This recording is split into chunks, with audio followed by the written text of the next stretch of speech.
श्री स्वामी समर्थ। तुम्हा सर्वांचं माझ्या चॅनलमध्ये मनापासून स्वागत आहे। तर बघा 21 जूनला हे वटपौर्णिमा। वटपौर्णिमा हा सवाष्णींचा सर्वात मोठा सण आहे। अगदी प्रत्येक सवाष्ण स्त्री हा सण साजरा करत असते। आपल्या पतीच्या दीर्घायुष्यासाठी व आपल्या सुख समृद्धी ऐश्वर्य प्राप्त व्हावं यासाठी सर्वच महिला हा व्रत करत असतात। पण बऱ्याच वेळेला काय होतं की वटपौर्णिमा आली की नेमकं आपल्या घरात सुतक येतं किंवा मासिक धर्म असतो किंवा गर्भवती स्त्री असली तर मग काय करावं? वटपौर्णिमा पूजा करावी का? उपवास करावा का? सुतक विटाळ असेल तर मग काय करावं? वडाच्या झाडाला प्रदक्षिणा घालावी का? हे सर्व प्रश्न आपल्याला येत असतात।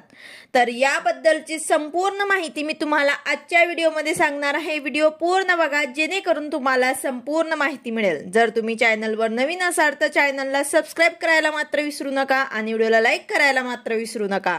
तर बघा कोणी गर्भवती महिला असेल तर त्यांनी काय करावं?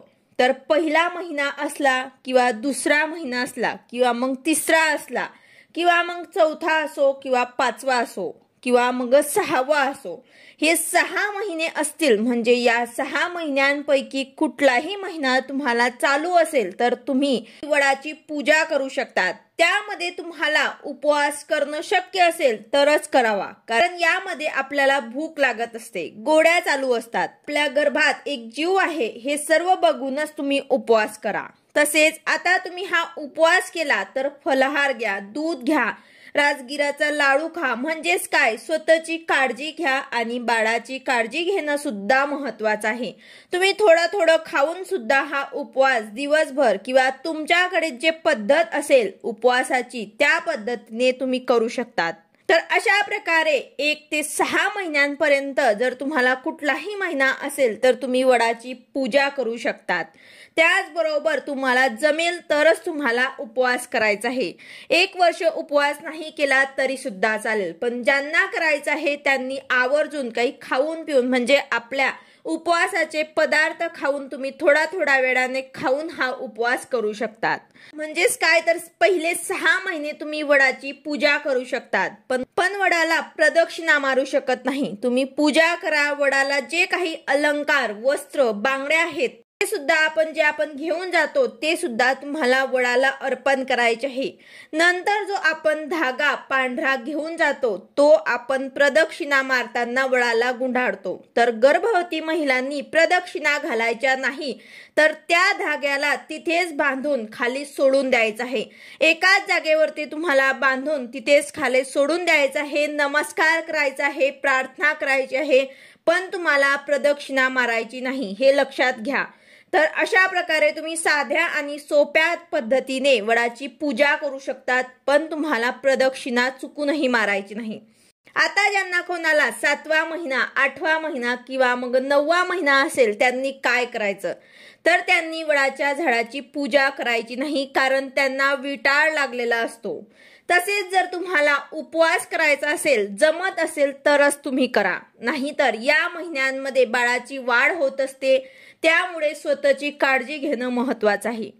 यानंतर आपण आता ओटी सुद्धा भरत असतो, तर गर्भवती महिलांनी दुसऱ्यांची ओटी सुद्धा भरू नका आणि त्यांची सुद्धा ओटी भरली जाणार नाही, कारण त्यांची ओटी अगोदरच भरलेली आहे। तर अशा प्रकारे गर्भवती महिलांनी फक्त पूजा करायची आहे। त्याचबरोबर आपण वडाची सुद्धा आपण ओटी भरत असतो, तर ते सुद्धा तुम्हाला तिथे भरायची नाही।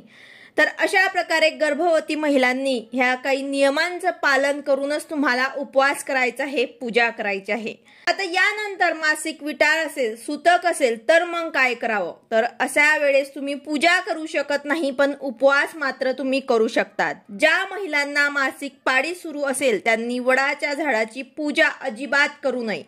तसेच वट सावित्रीचे कोणतीही पूजा न करता फक्त उपवास करावा।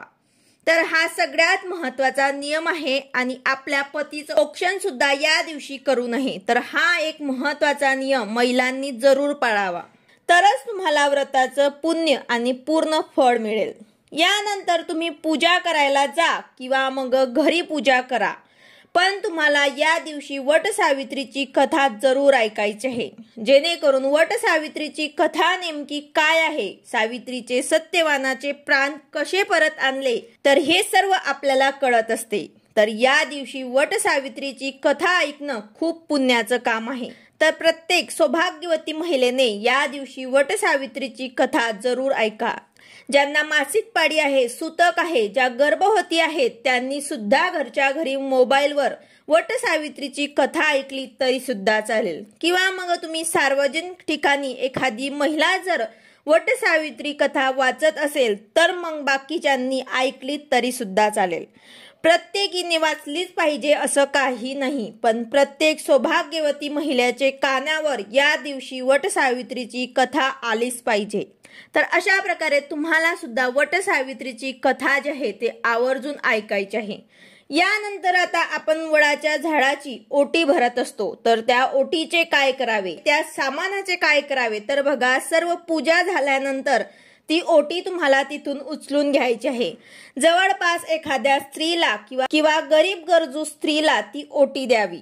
जे सामान असेल ते त्यांना द्या किंवा मग स्वतः वापरले तरी सुद्धा चालेल, पण तिथेच ठेवू नका, कारण ते तशीच तिथे राहणार। त्याऐवजी आपण वापरा किंवा कोणाला द्या।